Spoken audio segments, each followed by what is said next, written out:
নইলে আমি কেমন তুই ভালো করে জানিস। এই না হলে আমার বন্ধু, আমি জানতাম আমার বন্ধু তার ছেলেকে ঠিক শাসন করবে।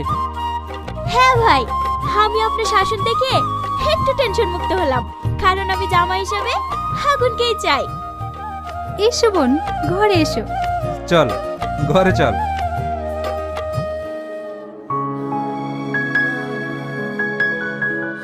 কি ব্যাপার, আমার হিরোর মন খারাপ কেন? দেখো, আমার মনটা ভালো নেই, তুমি এখান থেকে যাও। কেন? তোমার সামনে পরীর মতো দেখতে তোমার মনের মানুষ দাঁড়িয়ে আছে, তবুও তোমার মন ভালো নেই? তোমাকে আমি আর কতবার বলবো বলো তো যে আমি তুহিনাকে ভালোবাসি আর তুহিনাকে বিয়ে করব। তুই না তুই না তুই না, তুইনার মধ্যে কি এমন আছে যেটা আমার মধ্যে নেই? আর একটা ভিখিরির মেয়েকে তোমার এত পছন্দ? দেখো,